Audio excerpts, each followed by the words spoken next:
بسم الله الحمد لله والصلاة والسلام على رسول الله. السلام عليكم ورحمة الله وبركاته. جماعة الخير والسلام دمان كجدال وحن سلام يا dadka Soomaaliyeed meel kasto ay caalamka kaga nool yihiin waxaan leeyahay jimco wanaagsan jimco mubaaraka maanta waxaan u istaagay in aan si kooban dadka Soomaaliyeed warbixin yar aan uga siiyo arinta ku saabsan bariyahan taagnayday ee ku saabsan Jubbaland iyo arrimaha ka jira iyo sida ay ku yimaadeen iyo wadooyinka ay soo bareen si kooban hadii alla yiraahdo waad ogtihiin dalkan teeramkii hore oo aan madaxweynaha ka noqday 2012 ilaa 2000 iyo bilowgii 17 bishii February ayaa anagoo tixgelinayno oo fulinayno waajibka dastuurku in saaray ee ah dalka in uu federaal yahay ayaa waxaan ka shaqeynay nidaamka federaalka ahay sida uu uga dhaqan gali lahaa dalka hawl kasta oo bilaaw ah waa iska dhib badan tahay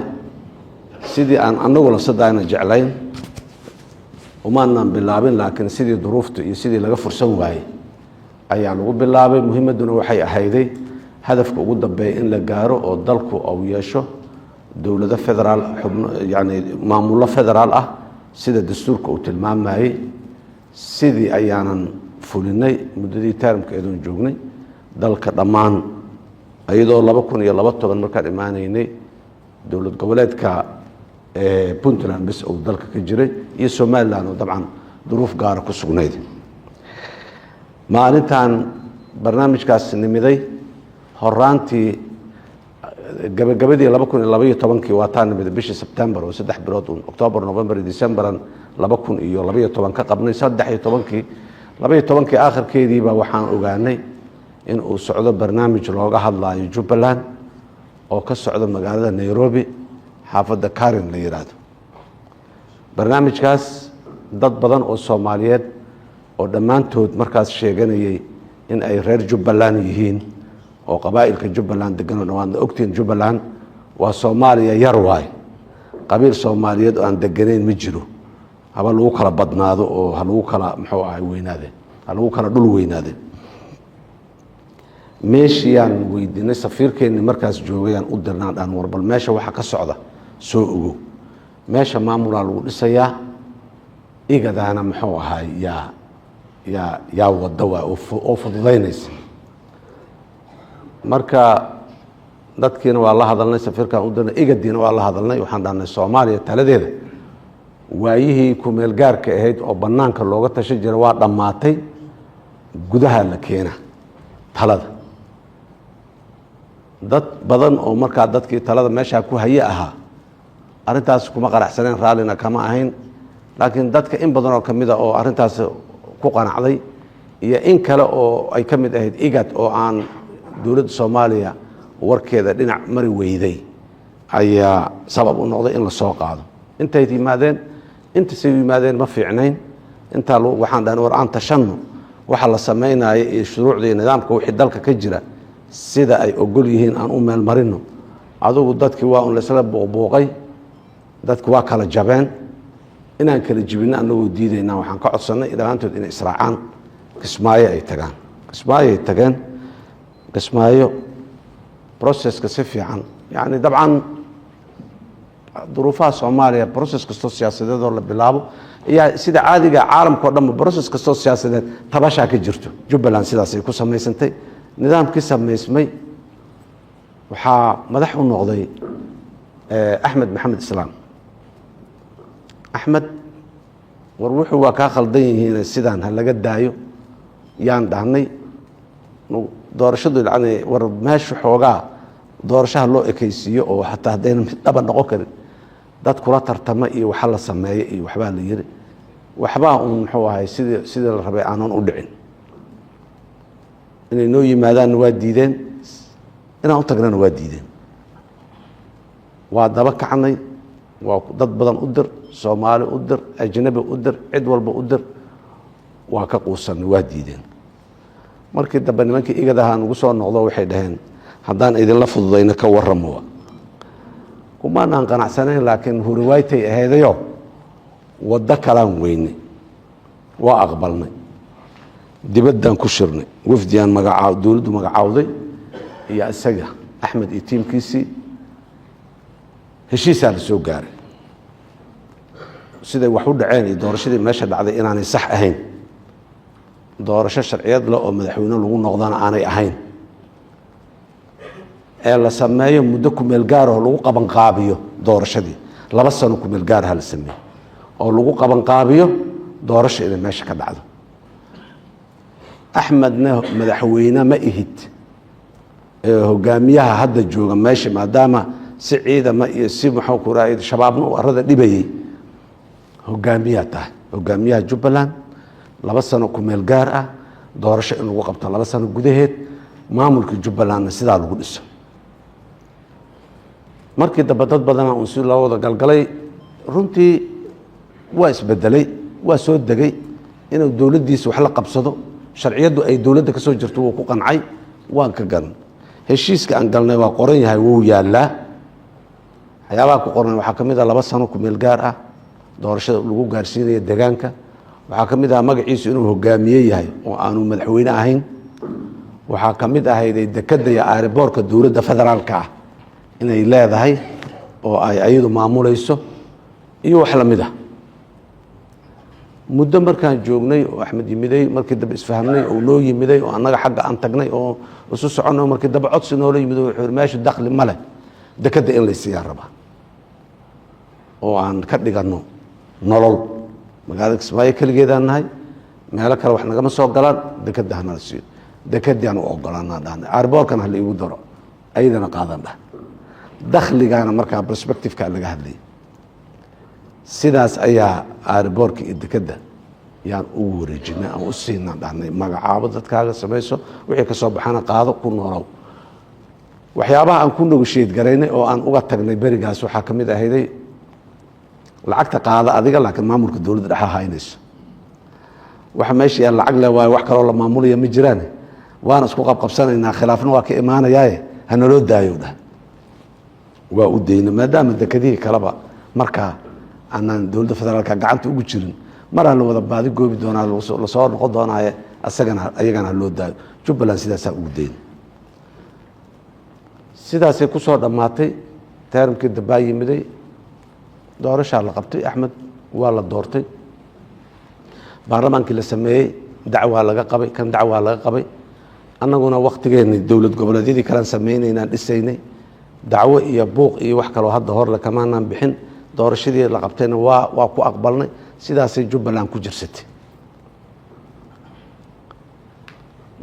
tii labaad oo 19 dhacdana waad ogeydeen iyo sidii ay u dhacday midda hadda waa isku nimiday annaga daraasaan sameynay dawladda federaalka dhexe haddaan nahay 5 dawlad goboleed ee dalka ka jirta ahi midba waqti gooni ah waa ogtihiin dastuuradooda ma midaysnaa xilliyadooda ma midaysnaa structurekooda ma midaysnaa laakiin de wixii oo dhan maadaama ay ku meel gaar wada yihiin inaan 2022 dacwad doorasho dawlad goboleed aan bilowno oo 2023 mid kale aan dawlad goboleed kale aan la galno oo 2024 mid kale aan la galno oo 2025 aan mid kale la galno yaa noo soo baxday sawir ah waana taan sheego doorasho kasta tabashay leedahay tabashaa ka dhalato tabashooyinka ka dhalanayaahi in ay naga hor istaagayaan waxyaabihii kaloo dawlad dhisidda ahayd ama dawlad dhisidii constitutionka dhisidiisa shuruucdii sameyntooda hadday tahay iyo inay naga hor istaagayso wixii oo hortaminta koowaad noo ahay oo ahaa dalka xoreyntiisa ayadana inay naga hor istaagaysaa noo muuqatay iyo doorashadan kala dhacayso dalkii de sanad walba in dalku uu ku jiro mud doorasho ah oo meel ka jira ama meel kale ka jira waa shirnay dawladda federaalka iyo dawlad goboleedyada waxaan isla garanay doorashada in la mideeyo hal mar ma wada midayn karna inaan dowladaha hoose iyo dowlad goboleedyadooda inaan midayno oon mid ka dhigno dowladda federaalka teedana aan mar kale ka dhigno maybe markaas hadday suurtagal tahay ilaahay yidhaahdo teramka dambe in la wada mideeyo adduunyada doorashooyinku waa midaysan yihiin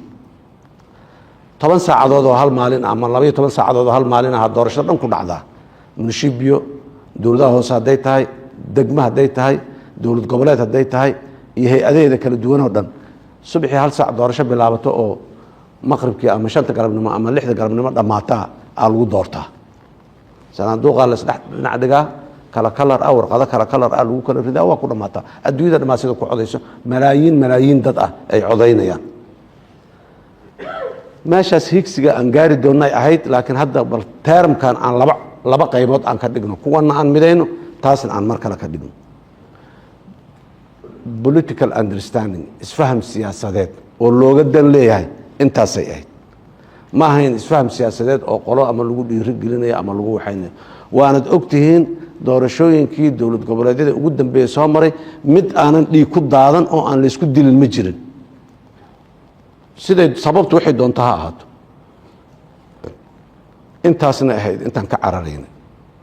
marka sidaas daraaddeed waqti aan qabanay aan dhahnay doorashadii oo midaysan waqtigaasaa la qabanaa November 2024 baarlamaanka oo fasax galay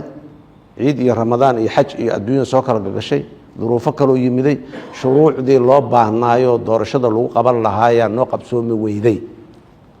yani walaxaan markaas dowladda federaalka iyo dowlad goboleedyada iyo sutagooda NCC-da awood ka baxsan oo ayagu waxaanay awood u lahayn ayay noqotay sidaas ayaa dib u dhici oo noogu yimiday dib aan u shirnay waxaan garanay inaanan tii ka tanasulin ee aan ku darno marka guud ahaan sawirka dalka iyo dowlad goboleedyada iyo sidaasuu ahaa Jubbaland markaan usoo noqdo marka Jubbaland Axmed waqtigiisii mar hor u dhacay Axmed 2 teeramoo doorasho iyo dhowr 2 sano oo ku meel gaar ahayday iyo sanad kale oo ka sii horeeyay soo maray 13 sano ayuu meesha joogay isaga oo teeramkiisii dhacay ayuu constitutionka inta tago furay oo dhaatay constitutionka 2 teeram ku qoran Jubbaland lagu heshiiyay bilowgii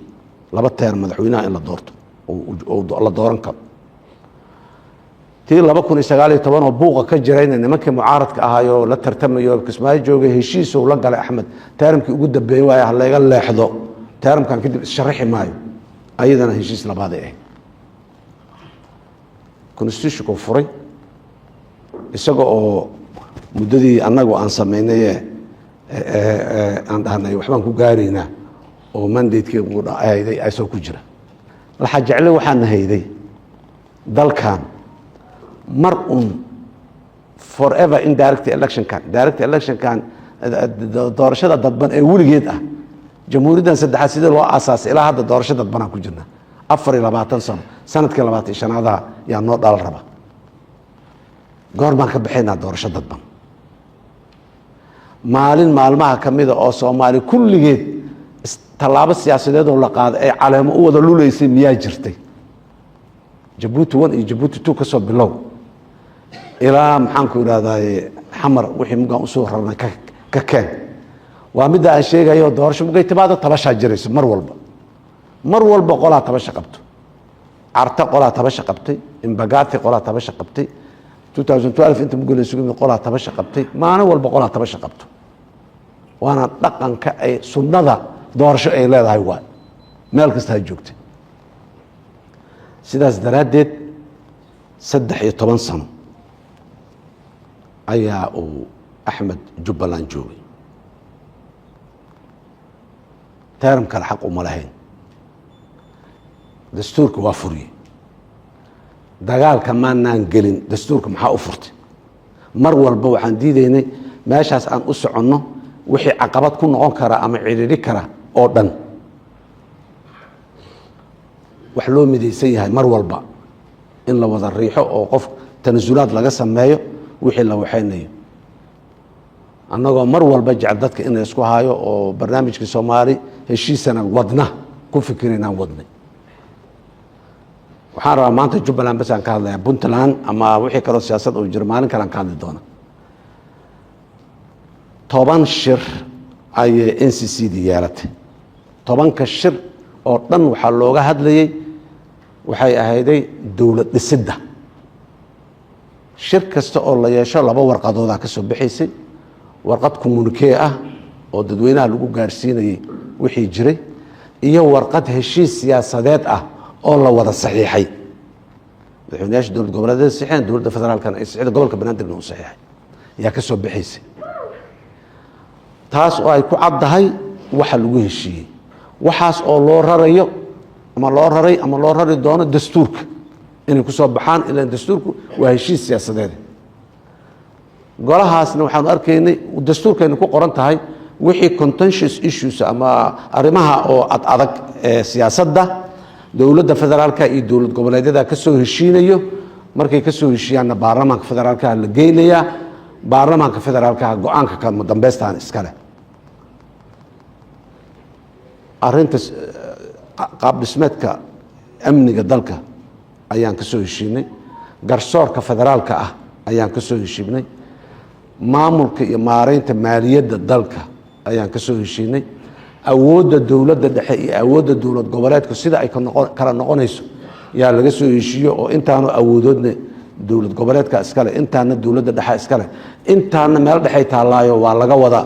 wada hadlayaaye qolo gooni go'aan uga gaari karta male waa soo kala dhigdhignay waa laga soo heshiiyey iyo wax badan oo la mid ah mid walbana sidaas warqadaas heshiiska ay ku tiilay dadkan waa loo sheegay dadku ridi ficil ama maxuu ahay ka badan kama ayan imaanin arrimahaas oo dhan markii loo yimiday siyaasadda markaas ayaa sheekada iyo dooda iyo warku uu bilowday mushkiladda Soomaaliya inay siyaasad tahay ayayna daliil u tahay markii la yiri dalku saan u ekaanaya xukunkiisa meesha hoose meesha dhexe meesha sare saddexda lakab ee dowladda xukunkoodu saan u ekaanaya saanuna ku imaanaya dowladaha hoose waa la doorana baarlamaanka dowlad goboleedka iyo madaxweynaha dowlad goboleedka iyo ku-xigeenkiisa waa la doorana dowlad goboleedku wuxuu soo dooranaa aqalka sare saan wixii markii la yiri waa la is doorana doorasho qof iyo coda qaabka doorashadu waa sidaan xisbiyadu waa sidaan dalka ka jiri doon xisbiyadu siday ku imaanayaan waa sidaan meeshaas ay ka bilaabatay qandada horta buuqa iyo wada hadalka iyo waxa meesha ka bilowdeen waana wax la fahmi karo waay laana siyaasadda waa masiirkii ummadda waa masiirkii deegaanada waa masiirkii qofka waxa go'aanka ay ka gaarayso oo la habeynay marka dadku in ay jimbadaan muxuu ahaay wax oo culayso ama muxuu ahaay qaab daran ma aanu soo noqdo Jubbaland intaas oo dhan waa ku soo balan shirki tobanaad oo hadda isugu imaanayna ajanda weyn oo siyaasadeed ma oolin shirkaas dambe oo tobanaad waxa loo qabto waxay ahayd consensus-ka iyo wada ogolka inta la xoojiyo baarlamaankana in fariimo iyo loo diro lagana shaqeeyo lalana hadlo loona muujiyo waxaan baarlamaanka la hor keenay wax dadka intiisa badan ay ku soo heshiiyeen mas'uuliyiintooda intooda badan inay yihiin intaas ugu muhiimsaneed 2 bilood Axmed aan sugaynay bilna shirka naga qaato 3 bilood intaas ku jirtay maalintii shirka aan sugu nimaday saaxiibkeen Axmed wuxuu keenay ra'yi ah suurtagal ma ahane aan kala qaadno dalka doorashadii dadbaneed ayada saalina doorashadii dadbaneed hal geliyo asagoo cudurdaar ka dhigtay mandate-ka naga dhamaaday November mandate-kooda ku akaay isma weydiin saaxiibkeen mandate-ka November ku akaay awl intuu ka yimid heshiis golahaas uu gaaray oo ahay heshiis golahaas uu gaaray maamuladii iyo dadkii ku noolaayeen aanay in badan oo kamid ah aanay aad uga cabanin oo ay nagu aqbaleen kuwa aan maslaxado oo ku dhaadhicno barino iyo kuwa kaleba saasuu ku yimid awalba heshiiska November waxaan dhahay heshiiska awalba anaga keenay maslaxadaana u keenay shakhsi iyo koox iyo meel gaar u maanaan keenin haddana wixii waa naga waxeen aan waxaan ka wada shaqeyna aan dhammaystirno safarkan yaanan qabyaynin oon dhammaystirno maalintii waa looga codbatay dadkii oo dhammaa muxuu ahay sida la noqday waan xanuunsanahay idinlama joogi karo dhahay bartamihii shirka soo maray uu naga tegay maalintii dambe uu yimid maalintii dambe ajende kaloo la imaaday wuxuu dhahay guddiga doorashada hala kala qaado fiid iyo sid ha laga dhigo siidna ha loo daayo fiidkuna dowladda federaalka ha yeelato fiidka dowladda federaalkana doorashada nationalka ha qabto laakiin midaan kale fiid iyo siid waa tiirarkii doorasho dadban ay lahayd waa sideedaba marka waa u sheegna dhaqankeena Soomaaliga waa laga yaabaa meelo kale inay wax ka jiraan laakiin annaga Soomaali haddaan nahay doorasho mugay timaado waxaan baranoo naqinay waxay doorashadii dadbaneedna tiirarkeedu sidaasay ahaayeen dadkii oo dhamma isla qabsaday wixii yaa laga dooday wixii yaa maxaan ku raadayay aad loo dooday waa qanci weyne anaa gooni ula shiray aniga ra'iisul wasaaraha gooni ula shirnay ra'iisul wasaaraha inta baxay gurigiisa ugu tagay oo kula soo shiray madaxweynayaasha meesha joogayaan u dirnay oo u tagay oo gurigiisa ugu tagay oo gooni ula soo shiray maalintii dambana anagoo joogno bal waa isku soo noqonaynaa isku joogno shirkuna noo furan yahay ayuu iska baxay waa baxaya hal ii sheeg waa wacay waxaan Axmedow maxaa u baxay waa baxaya wiil anigu waan xanuunsanahay hawlna waa iga kala daadsan tahay kan waa kii kala waa ra'yigeygana aniga waa diibay oo ra'yi iguma dhinna mis waxaan dhahnaa ma weliba meeshaas waa habeenkii waa baxaya mugaan maqalnaa iswarwarsanay in arrintan tanaasul laga muujiyo yaan ku ballanay waxaan dhahnay Axmed noo joog saacado ilaa 6 saac noo joog shirka waa xirina waa loo kala tagay dadka Soomaaliyeed si aanay u message fariin khaldan si aanay u gaarin qadiyaddan isku haysano doorashada shirka dabaan geysanaynaa oo isugu imaan doonne kan waa gunaanadeena qodobo kala noo yaalo la dagaalanka argagixisada dib u heshiis wax qodobo kala jiro oo laga hadlay kuwaasaan sii deynaynaa hadda heshiis cusub oo siyaasadeedna awalba ma jirin shirkan marka 3 saacadood joog midday 6 saac hadii la gaaro diyaaradaada qaado shirkuna waa xirina waa diiday waa tagay Axmed markuu tagay meesha waa wacnay waa daba kacnay waxaan dhahnay aan ku nimaado aan warkii iyo doodii aan sii wado waa naga diiday waxaan dhahnay horta adigu bal niyo wixii haddaa iska kala dadejiso bal noo soo noqo nimankaan xataa waa ku sugayaan sooma noqon karo dhahay annagoo dhan macal ragga kale oo madaxweynayaasha ah iyo NCC oo dhan oo guurayso aan soo guurno oo aan kismaayo kugu nimaado maya hadda waa mashquulan ahay oo iguma imaan karo dhahay haye walba muddo qaaday goormaa noo soo noqonay anaga waa kala tegina aan ballanno Axmedaa waqtigaa imaanaya ee aan isku soo noqonno aan dhahnay ayadana waa diiday waqti waa waayay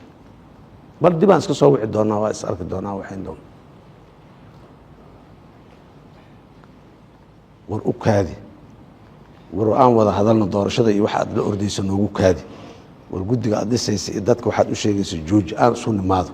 aan ku nimaado noo imaaw daba joog nag ilaa markii dambe oo dee telefoonadana naga qaban waayo awaamirtiina iska sii wato imaatinkiina waa diiday ra'iisul wasaaraha waa tagaya soo dhahayo wuxuu si aanay dee faraha uga sii bixin anaa iri ha tagin joog markii dambe wadadaasaan soo marnay ninkaasi wadadaasuu ku leexday meeshaasuu maray dowladda marka laba khiyaana hor taalo Axmedaa barnaamijkii doorasho qof iyo coda in la gaaro iyo constitutionkii la review gareynayay ee afar jabtaroo kamid oo lasoo dhaafay ay doorashadan iyo nidaamka xisbiyada iyo waxaan jabtarada la sharciyeeyey oo la ansixiyey oo baarlamaanku u codeeyey ayay ku yaalaan haddii waxaan ka bedelno waa inaan dastuurka horta u noqonnaa oo wax ka soo bedelnaa haddii aan marka labada khiyaaroo hor yaal waxay ahayd inaan waxaan intaan iska dhaafno doorashadii dadbanayd aan u noqonno oo aan dhahno qof iyo cod meeshii ku dhammaatay oo markaan dhinac walba ka rogna ay noo muuqatay haddii go-aankaas la qaato inay adkaan doonto mar dambe in qof iyo codaa loo soo istaagaya waa markii labaad ayadoo dastuurka ku qoran tahay 24 sano aan sorry aan dhaho laba sanadkan hadda kii 14aad umanayna dastuurkii 2012 la ansixiyay ee ku maalgaarida noogu bixin maanta aan haysano ee ku maalgaarka laftidiisa ah ayay ku qoran tahay doorasho qof iyo cod charterkii ka horreeyay waa ku qoran qof iyo cod doorasho inay tahay intaas waa la soo sameey waaye maanta haddana ma sameyn karna haddaan dhahno dee waa uun bes waa meeshaasay ka fadhi baranay raggii kale waa iswarsanay war dalku in ay doorashada 100% ka wada dhacdaahe shuruud xiraysa ma jirtee intii laga qaban karaa laga qabto inta dhimanna biriya laga qabana hadda waad aragteen Somaliland ayadu waaba xaalkeedu mar hor ah waana qabatay waliba Somaliland maanta hadda doorasho ka dhacday sida uu qurux badneed iyo sida dadku u soo baxeen iyo sida loogu loolamay kulli dadku waa la wada arkay laakiin dadka Soomaaliyeed waxaan rabaa inay dib u noqdaan doorashadii ugu horeysay Somaliland ee dhacday inay ku noqdaan madaxweyne cigaal Allah naxariisto intuu joogay inay heedaan umaleynaya dib ha loogu noqdo doorashadii koobaad iyo tii labaad ee Somaliland ka dhacday sida u ekeed hal fiiro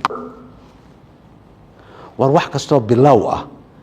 100% bakeerigu waa buuxa iyo waa eber waxba u dhaxay Puntland qabatay doorashadii dowladaha hoose 3 jeer ay kala qabatay dhammaan waa ugu hambalyeynay markastoo la qabto hambalyaan u direynay oo dadka Soomaaliyeed inta saf soo galaan ay sanduuq cod ku ridaan يعني wax fiican oo qurux badan ay ahayd waa ugu hambalyeyn waa ku bogaadin magaalada gaalkacyo nusna doorasho laga qabtay nusna aanan laga qaban oo isku dabeecada oo isku dada oo maxaan ku raadaay isku qaab nololeed ah oo isku amni ah oo ilaan waa jir barbarna qanda ay ka hayso barbarna ka fiyo ma jiree meel aan dalkan ku taaloon doorasho lagu qaban karin waa meeshii shabaab uu ka taliyo iyo dabcan meeshii siyaasiyiintooda markaas ay diidaan qabo wariyaa doorashada qoray inta la isu qaato la iskuma dhahayo sidaas daraadeed annaga waxaan go'aansanay dalka doorasho inay ka dhacdo meel allaale meeshay ka dhici karto cid allaale ciday khusaysan inaan u geliino barino raalli ah u dhaano maslaxayno wax kasto aan doorashadii aan la qabanin aan ka ahayn aan ku maslaxayno doorasho toos ayaan la qabanina doorashadii dadbanayd ha loo noqdo waxaan ka ahayn oo dhan inaan ku maslaxnaan ogolnahay tanazulna aan ka sameyn intaas horta sida wax u dhaceen wadadii la soo maray intaas ay ahayd midda maanta taagan marka oo la leeyahay Jubbaland lagu soo duulay Jubbaland la burburinaya reer hebel la yiraaha soo duulay hebelooba xaq ka dhacay lala wada ajnabiga hoostiisa iyo hay'adaha lala hoos cararayahay dadka Soomaaliyeed meel kasta ay joogaan waxaan rabaa inaan u sheego waxba kama jiraan dowladda Soomaaliya ee aniga aan madaxweynaha ka ahay awal tii hore iyo tanba taariikh maalin meel ay xoog xal siyaasadeed xoog askari ay kaga jirisay ma jiro xoog military xal siyaasadeed in lagu gaaro meel aan maalin ku dabaqnay ama ku jirin ma jiro mana jeclin wixii horwaayto kugu yimaado waa halkeeda ciidanka xoog dalka Soomaaliyeed magaalada Kismaayo degan yihiin ay joogaan Jubbaland gobolka Jubbada Dhexe oo shabaab uu haysto marka laga yimaado labada gobol ee kale Gada iyo Jubbada Hooseba ciidanka xoog dalka Soomaaliyeed meel aan joogin waa yartaa waa joogaan ciidanka xoog dalka Soomaaliyeed in laga dhowro marka dalka qaybo kamid ah iyo waajibaadkiisa saaran atmisa dalka ka baxay meelaha atmisa ay ka baxaysa lama wareegi kartiin ma imaa kartiin in la yiraahdo dow ma aha saxna ma aha ciidanka xoog dalka Soomaaliyeed Kismaayo jooga ceel waaqo jooga Dhoobleeyo jooga gobolka Gada degmooyinkooda inta badan degmo kasta gobolka Gada ku taalo jooga doolo xuduudaas jirto ilaa saako dhinacan kala soo xigto laga yimaado jooga meel kasta jooga oo dagaal shabaab kula jira oo jooga ma jeclin hal qof oo Soomaali ah qof kale Soomaali dhigiisa inuu daadiyo laakiin waxa meesha yaal mas'alada taalo waxay tahay maamulka Jubbaland ma ahan Axmed Maxamed Islaam nin la yiraawayo hogaamiyaha ka soo ahaa jira meesha Axmed 13 sano ayuu joogaa Jubbaland oo madaxweyne ka yahay 3 gobol ay ka koobantaa jubbada dhexe shabaaba haysto degmooyinkeeda oo dhan gado cilaaqaadka axmed iyo waa ogtihiin intaas aan sheegayaa gadama tegin weligiis maamulkeena ka tirsan tahay waxa dhex yaalla gado iyo axmed madoobe hogaankiis maaha reer gado intaan waraysanaan dhaano jubbaland inaad ka baxdiin ma rabtiin ma rabnay dheheen jubbaland waa degaan waa maamulkayni waa degaankeenni waa ka tirsannahay laakiin hogaanka ninkaanaan dacwo ka nahay weligood meeshaasay joogi jireen war lama kala tegi karee isla jooga oo maxaan ku raha hogaanka ha laga leexdo yaan ku hayn jubbada hoose degmada Kismaayo iyo degmada muxuu ahaay Afmadow ayaa xorka ah inta kale xor maaha magaalooyinka waaweyn oo sheegayo waa joog ciidamada waa anaga kuween waa joogaan ciidanka xoogga dalka Soomaaliyeed waa jooga ciidamada daraawiishta Jubbaland waa joogtaa 13 sano sanadkii 14aad oo socda Axmed hal tuulo kamida gobolka Jubbada Dhexe waa xurey waay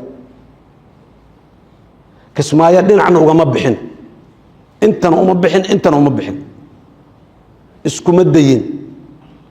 hub wuxuu helay wuxuu caalamka siiyay bakaaray ugu jiraan hadda uu soo bixiyay ciidanka xoogga dalka Soomaaliyeed lala diraa markii la yiri hadda uu bakaarada ka soo saaray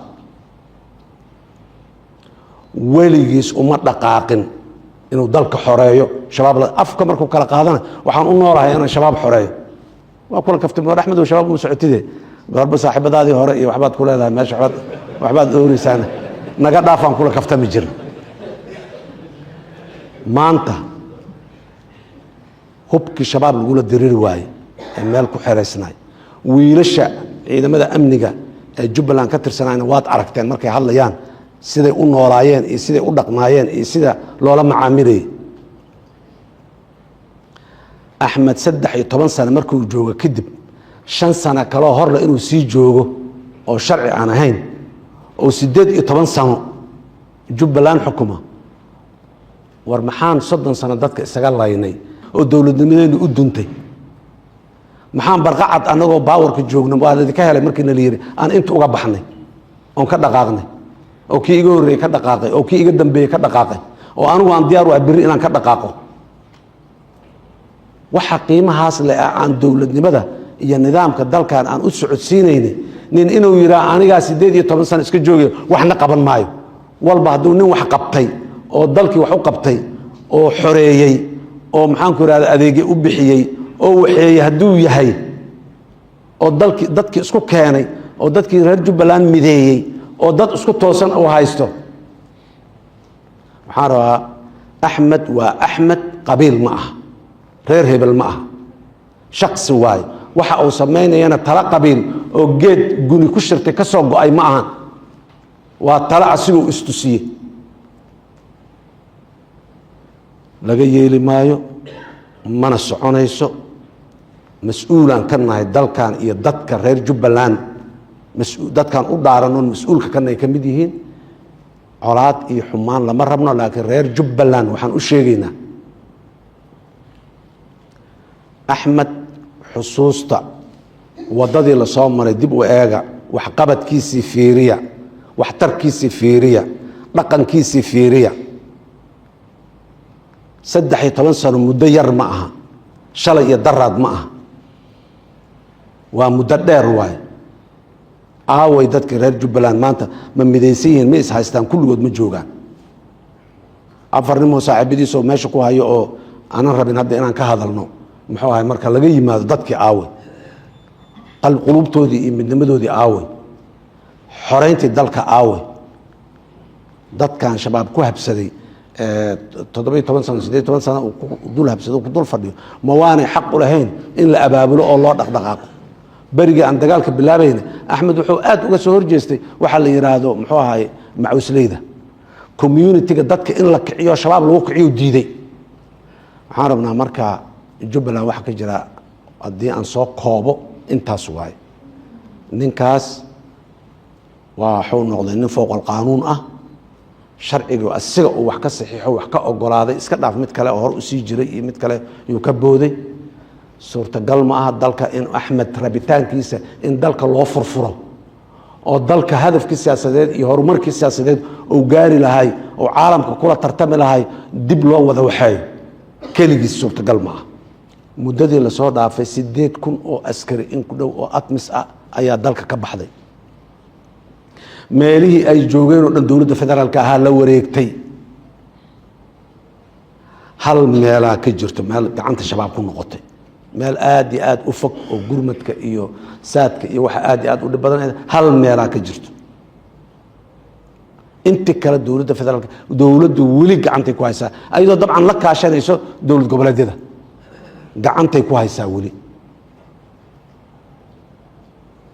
ciidamada dowladda baxay iyo Ras Kamboni airport kama jiri jirin Kismaayo in laga baxo Ras Kamboni la tagana ma sahlana badda in la marana ka sii dhib badan ma sahlana Ras Kamboni marka dhawaana airportka laga sameeyay dowladda Kenya Soomaaliya ka kaalmaysay waa mahadsan yihiin hadda meeshaas in meel looga dhaqaaqay leedahay oo laga aado meelaha ay muxuu atmisto ay ka sii baxayso iyo meelaha ka baxday hadafka dowladda Soomaaliya iyo ciidamada xoogga dalka Soomaaliya ama ciidamada amniga Soomaaliya booliis iyo military waa jiraan meesha booliisna waa jira militaryna waa jira ay u jiraan waxay tahay hadafkaas ma aha in dagaalna kama dhicin mugay tageen ciidana deganay meesha ciidana deganay markay ciidamadii tageen meesha oo la isu sheegay maxaa u socoteen saana u socon la yiri ciidankay ka mid noqdeen wiilal Soomaaliyeed Soomaaliyadu la weyn tahay oo askara meesha joogtay ciidanka ma noqdeen kuwa kale oo Axmed Diray ciidanka ka mid noqdeen war anaga wiil Soomaaliyeed dhigiis daadmeen diyaar u meen anagana keen wiil Soomaaliyeed oo dawladda ka tirsan inuu dhiigana daaday anagana kiisa aan daadan ciidamaday ku biireen wali waa sii wadaa muxuu ku wadaa meelihii ciidan Kismaayo laga difaacayay maxaan ku raadaay ahaydo dhamo ciidamada ka soo saaro oo ka soo wada maanta Axmed dowladda Soomaaliya iyo shabaab dowladda Soomaaliya oo xumaata u darnaatay Axmed 18 sano meesha inuu joogo sina suurtagal uma sidoo ku joogay inuu ku joogo hadii ba xataa inuu joogi karaba ay suurtagal waayo la yiraa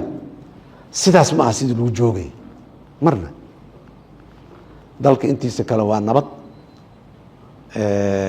dowladaha hoose doorasho ugu soo horeyso waa qabanayna ilaahay idankiis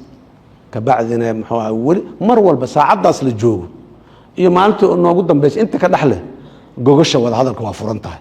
in la wada hadlaa mar kasta waa furan tahay waxaan diyaar u nahay meel kasto inala tagtay inaan tagno wada hadal noo imaada hadii la yiraahdo inaan u tagno hadii kale annaga noo imaada dhahayna in loo yimaado meel hebel aan soo nimaada in la yiraahdo dalka maanta maalintii xamar kaliya la tagi karay ama xamar iyo garow bas la tagi kara maahane meelo badan oo dalka kamid ah la tagi karaa oo lagu shiri karaa laakiin dibadda inaan ku soo shirno ilaahay waa naga hayay hadda ka bacdin in ilaahay naga hayo ayaan ilaahay ka baryeena tala Soomaaliyeed banaanka loo qaado